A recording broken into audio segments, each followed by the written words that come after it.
Hey hello hi guys, welcome back to your channel Krida Kshetra. I hopes आप सभी लोग बहुत ही अच्छे होंगे, मस्त होंगे और अपनी पढ़ाई बहुत अच्छे से कर रहे होंगे। तो आज जो हमारा विषय है वो योग से संबंधित है। जी हाँ, आज हम योगा के बारे में पढ़ेंगे कि योगा क्या है, इसकी शुरुआत कहाँ से हुई है, इसका अर्थ क्या है, किस शब्द से लिया गया है योग। ठीक है, तो चलिए स्टार्ट करते हैं हम लोग। सबसे पहले हम लोग जानते हैं योगा है क्या। जी हाँ, योगा है क्या, योगा का अर्थ क्या है, योगा किस भाषा से बना है।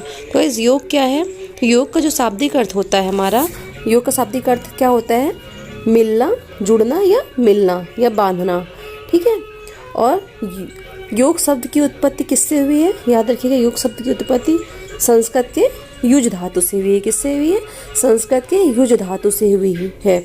अब युज क्वेश्चन बनता है कि योग शब्द की उत्पत्ति किससे हुई है, तो याद रखिएगा किससे हुई है, ये हमारे युज धातु से हुई है। ठीक है, और किस युज जो है किस कौन से शब्द से बना है, संस्कृत भाषा से लिया गया है, लैटिन भाषा से लिया गया, ग्रीक भाषा से लिया गया। तो याद रखिएगा संस्कृत भाषा से लिया गया है। किससे, संस्कृत भाषा की युज धातु से लिया गया है, जिसका अर्थ क्या होता है, जोड़ना या मिलाना, टू जॉइन। ठीक है, अर्थात हम कह सकते हैं, योग की एक डेफिनेशन देना चाहे तो हम कह सकते हैं कि आत्मा का परमात्मा से मिलन कराना ही योग है। क्या है, आत्मा का परमात्मा से मिलन कराना ही योग है।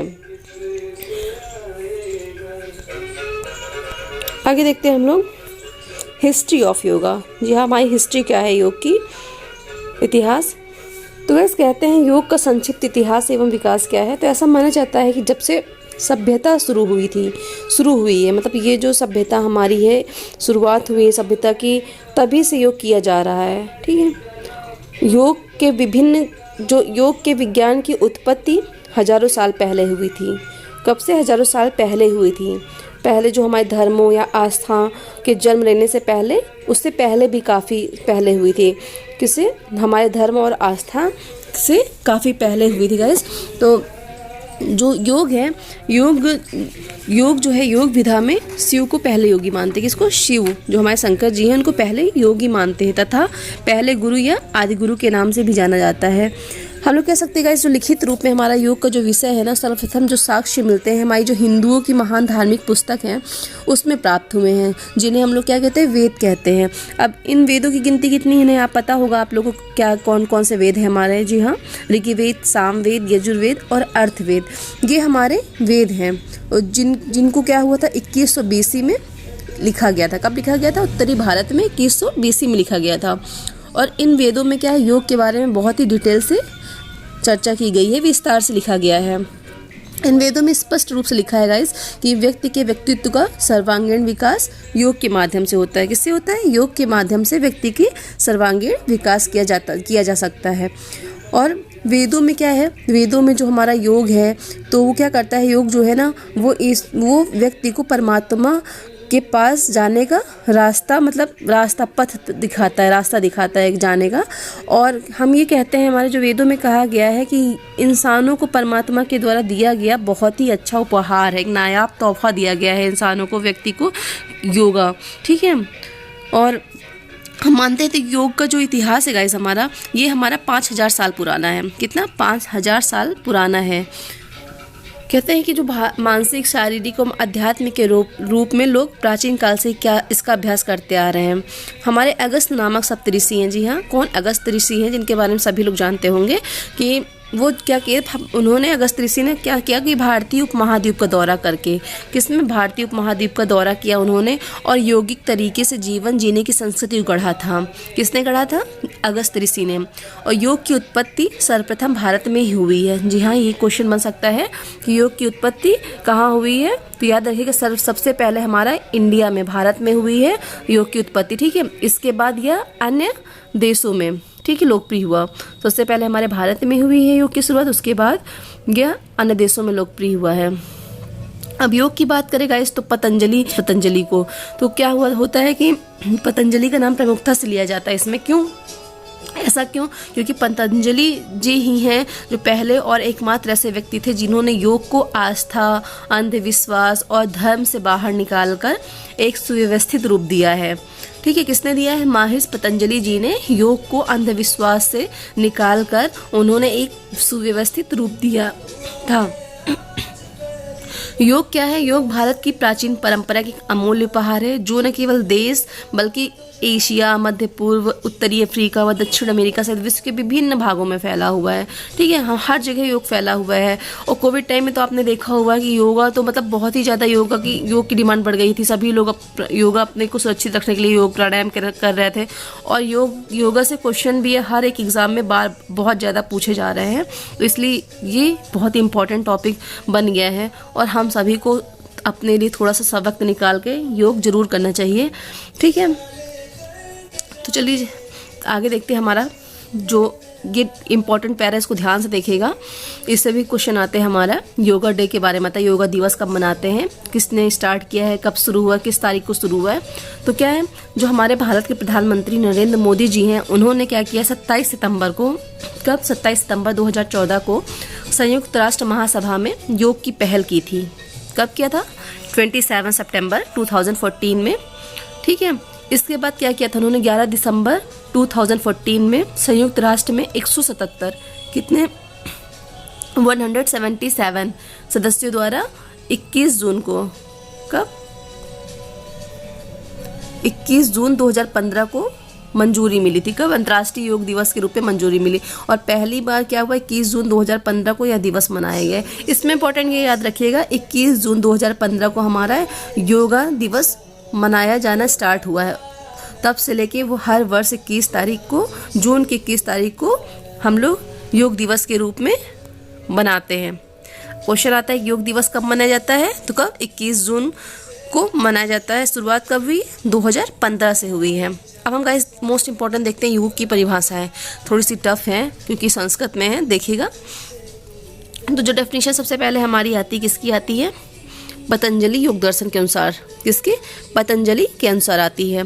तो पतंजलि ने क्या कहा है? योगस्य चित्तवृत्ति निरोधा। ठीक है, तो पतंजलि ने कहा है चित्त की वृत्तियों को, जो हमारी इच्छाएं हैं, चित्त की वृत्तियां हैं, उनको पूर्णतया रोक देना योग कहलाता है। ठीक है, एक थोड़ा सा मैं आपको बताती हूँ आसान सा तरीका जो मैंने याद किया था। चित्तवृत्ति निरोधा is called yoga. I hope ऐसे याद हो जाएगा। पतंजलि ने क्या कहा? चित्तवृत्ति निरोधा इज कॉल्ड योगा।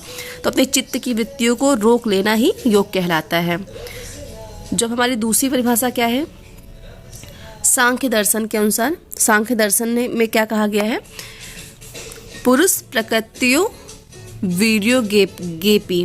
ठीक है, अर्थात पुरुष एवं प्रकृति के पार्थक्य को स्थापित कर पुरुष का स्वस्वरूप में अवस्थित होना ही योग है। ठीक है, नेक्स्ट आता है विष्णु पुराण के अनुसार। अब विष्णु पुराण में कहा गया है योगः संयोग इतियुक्तः जीवात्मा। क्या कहा गया है? योगा संयोग इतियुक्त जीवात्मा। जीवात्मा परमात्मा ने, यानी इसका अर्थ क्या है? जीवात्मा तथा परमात्मा का पूर्णतया मिलन ही योग है। विष्णु पुराण में क्या कहा गया? जीवात्मा का परमात्मा से मिलन ही योग है। ठीक है, अब नेक्स्ट हमारी जो डेफिनेशन है भगवत गीता के अनुसार। तो भगवत गीता में क्या कहा गया है? सिद्धा सिद्ध्यो समो भूत्वा समत्वम योग उच्यते। अर्थात दुख सुख लाभ अलाभ शत्रु मित्र शीत और उष्ण आदि द्वंद्वों से स्वतंत्र संभाव रखना योग है। ठीक है, क्या है? भगवत गीता ने क्या कहा है कि मनुष्य जो है ना, मनुष्य को किसी चीज़ से कोई फर्क ना पड़े, ना उसे दुख का एहसास हो, सुख का ना हो, शत्रु मित्र ठंडी गर्मी बरसात, इन सब का किसी चीज़ का उसे संभावना रखना, मतलब मुँह माय न रखना, क्या योग कहलाता है। ठीक है, भगवत गीता के अनुसार एक और डेफिनेशन है, देखिए, जो कि पूछता है इंपॉर्टेंट में, कर्मेशु कौशलम से याद रखिएगा। तस्माद् योगाय युज स्व योगा कर्मेशु कौशलम। अर्थात कर्तव्य कर्म बंधन न हो, इसलिए कर्तव्य कर्म बंधन ना हो, इसलिए कर्मेशु कौशलम, अर्थात कर्तव्य कर्म बंधन ना हो, इसलिए निष्काम भावना से अनुप्रेरित होकर कर्तव्य करने का कौशल योग है। मतलब बिना किसी लालसा के, बिना किसी लालच के हमें अपने कर्म करना चाहिए और दूसरों को भी कर्म करने के लिए प्रेरित करना चाहिए। तो वो क्या योग कहलाता है। अब एक आचार्य हरिभद्र के अनुसार क्या है, मोखेण जोयारो सवो विधम वहारो जोगो, यानी मोक्ष से जोड़ने वाली सभी व्यवहार योग है। क्या? मोक्ष से जोड़ने वाले सभी व्यवहार योग हैं। अब बौद्ध धर्म के अनुसार क्या कहा गया है, कुशल चित्तेंगता योगा, अर्थात कुशल चित्त की एकाग्रता योग है। क्या? कुशल चित्त की एकाग्रता योग है। अब इसी में गाइस माहेश वेद व्यास जी ने भी कहा है, माहेश वेद व्यास जी ने क्या कहा है, माहेश वेद व्यास जी ने कहा है योग का अर्थ समाधि है। क्या कहा है? योग का अर्थ समाधि है। याद रखिएगा, इस योग का अर्थ क्या है? समाधि है। और अगर बात करें तो संपूर्णानंद जी ने क्या कहा है, आत्म संस्कार एकमात्र उपाय योग है। तो बहुत सारी डेफिनेशंस नहीं आती इसमें, जनरली जो दिया है इसी से डेफिनेशंस आती हैं कि गीता, भगवत गीता में क्या कहा गया है, पतंजलि के अनुसार क्या है, और वेद व्यास जी के अनुसार क्या है, और बहुत ज़्यादा डेफिनेशंस नहीं पूछते हैं इसमें। अब हम बढ़ते हैं टाइप्स ऑफ योग। ठीक है क्या? योग के प्रकार, हाउ मेनी टाइप्स ऑफ योग। अब योग के प्रकार क्या है गाइस, हम लोग देखते हैं योग के प्रकार क्या है। योग को कई प्रकारों में बांटा गया है। कहते हैं योग जो है ना, हमारे प्राचीन वर्गीकरण के अनुसार सर्वाधिक प्रसिद्ध योग जो है ना, सबसे ज़्यादा प्रसिद्ध वो चतुर्योग है। क्या है? चतुर्योग है। किंतु इसके अतिरिक्त जो योग है ना, ग्रंथों पर तथा अन्य योगों में भी चर्चा की गई है। जैसे पतंजलि योग, गीता का योग, हठ योगियों का हठ योग, कुंडलिनी योग, नाद योग, लय योग, प्रेम योग, इन योगों का भी संक्षेप में वर्णन किया गया है। तो पहले हम लोग बात करते हैं अपने जो सबसे ज़्यादा इंपॉर्टेंट है, चतुर्योग। चतुर्योग क्या है? इसमें चतुर्योग को ना, इसमें 4 योगों को शामिल किया गया है। 4 योग कौन कौन से, जैसा कि स्क्रीन में दिखाई दे रहा है, 4 योग कौन से? कर्म योग, भक्ति योग, राजयोग, ज्ञान योग, और इन चारों का वर्णन हम लोग डिस्कशन करते हैं इनके बारे में। तो कौन से चतुर्योग में कौन कौन से हैं? हमारा कर्म योग, भक्ति योग, राजयोग और ज्ञान योग। ये राजयोग से क्वेश्चन हर बार एग्जाम में बनता है। अभी 2021 में पीजीटी के एग्जाम में पूछा था, और राजयोग से मतलब मैंने देखा कई बार क्वेश्चन रिपीट हुए हैं। तो चलिए देखते हैं कर्मयोग क्या है। तो कर्मयोग क्या है गाइस? कर्मयोग के विषय में गीता में बड़े स्पष्ट रूप से कहा गया है। जैसा आप जानते हैं गीता में कर्म करने के लिए प्रेरित किया गया है। तो क्या कहा है? व्यक्ति को वही कार्य करना चाहिए जो उसे दिल से अच्छा लगे, अच्छे फल प्राप्त हो। इसलिए कर्मयोग में व्यक्ति को अच्छे कार्य करने के लिए उत्साहित किया जाता है। क्या है कर्मयोग? कर्मयोग में व्यक्ति को अच्छे काम करने के लिए उत्साहित किया जाता है, और ऐसा काम करे जिससे उसको खुशी मिलती हो। ठीक है। और क्या बोलते हैं, इसमें क्या होता है गाइस, जैसे कि हम बात कर सकते हैं कि कर्मयोग में निष्काम भाव से भी, मतलब निष्काम भाव से कर्म करना चाहिए, बिना किसी लालच के कर्म करना चाहिए। और कोई भी व्यक्ति बिना कर्म किए रह ही नहीं सकता है, कोई भी हो। तो तब प्रश्न उठता है कि गाइस हम लोग कर्म कैसे करें और क्या करें।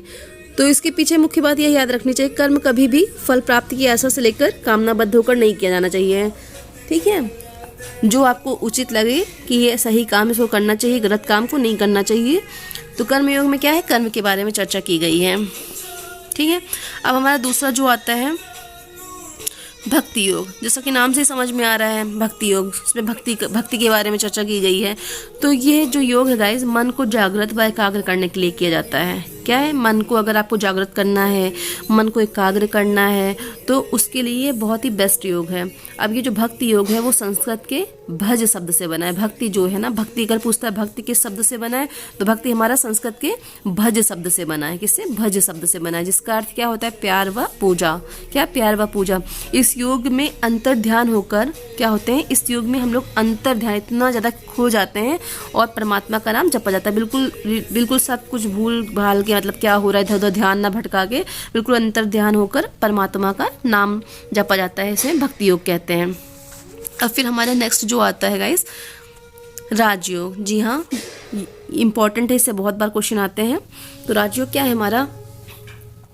तो राजयोग का उद्देश्य क्या होता है, पहले ये देख लीजिए। राजयोग का उद्देश्य क्या होता है? मन की चंचलता को समाप्त करना। जी हाँ, हमारा जो मन है ना, जो हमारे चित्त हैं, बहुत चंचल है, कभी यहाँ कभी वहाँ भटकता रहता है। तो उसको भटकने ना देना, उसको उस जो चंचलता है ना, उसको बिल्कुल खत्म कर देना। क्या? राजयोग कहलाता है। राजयोग में किया। इस योग को क्या होता है, इस योग को अपनाने से हमारी जो मन की इच्छाएं हैं और हम अपने मन पे क्या होता है, नियंत्रण कर पाते हैं राजयोग अपनाने से। तथा हमारा जो मन है ना, अनुशासित हो जाता है। जिस प्रकार शारीरिक क्रियाओं के द्वारा शरीर मजबूत व बलवान बनाया जाता है ना, जैसे हम लोग एक्सरसाइज करते हैं, एक्टिविटी करके अपनी बॉडी को स्ट्रांग बनाते हैं, तो उसी तरह क्या होता है ना, राजयोग का पालन करके मन को बलवान बनाया जाता है। सॉरी मिस्टेक हो गया, इसमें राजयोग हो गया है, तो राजयोग मतलब राजयोग जो है उसका पालन करके हम लोग मन को बलवान करते हैं। कहते हैं, अगर क्वेश्चन आता है मन को बलवान करने वाला कौन सा योग है, तो कौन सा योग है मन को बलवान करने वाला? राजयोग। अब क्वेश्चन बनता है कि चंचलता समाप्त करने के लिए कौन सा योग अच्छा है? ऑप्शन में दे दिया हठ योग, राजयोग, ज्ञान योग, भक्ति योग, तो कौन सा है? राजयोग है।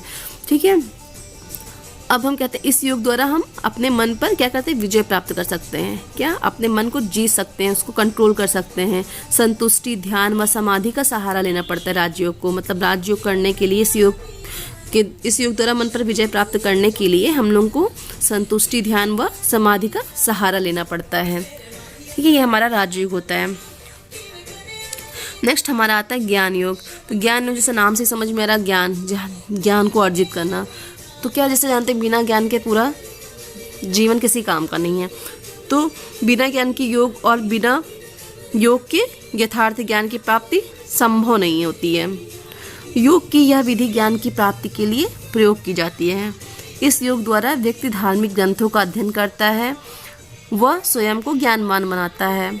इस योग के अनुसार व्यक्तित्व भी ज्ञान प्राप्त कर सकता है यदि वह सांसारिक बंधनों से मुक्त हो। क्या बोला है कि मतलब इस जो ज्ञान है ना, इस ज्ञान से व्यक्ति तभी ज्ञान प्राप्त कर सकता है। कब ज्ञान प्राप्त कर सकता है? जब वो मोह माया, जो सांसारिक मोह माया है, इन सब बंधनों से अगर मुक्त है तभी वो ये ज्ञान प्राप्त कर सकता है। और इस जो ये योग है इसका मुख्य उद्देश्य क्या है? परमात्मा के विषय में अधिक से अधिक जानना। तो ज्ञान योग क्या बताता है? अधिक से अधिक परमात्मा के बारे में जानना ज्ञान योग है। राजयोग क्या है? जो हमारा चंचल मन है उस पर नियंत्रण करना राजयोग के थ्रू होता है। राजयोग के द्वारा हम अपने चंचल मन को नियंत्रित कर पाते हैं। भक्ति योग में क्या होता है? हम लोग भक्ति योग में अंतर ध्यान होकर बिल्कुल तल्लीन होकर ईश्वर का ध्यान करते हैं। और चतुर्योग कर्म योग में कर्म की बातें करते हैं, अच्छे कर्म करना चाहिए जिससे हमें अच्छे क्या मिले? अच्छे फल मिले। अच्छे मतलब जो गलत ना हो वो काम करें बिना किसी लालच के। तो ये हमारे योग के प्रकार हैं। अब इसमें योग के और भी प्रकार हैं, जैसे पतंजलि योग है, तो पतंजलि योग है, और गीता योग है, अष्टांग योग है, हठ योग है। इनके बारे में हम लोग नेक्स्ट पार्ट में चर्चा करेंगे। तब तक के लिए आप सभी को नमस्कार।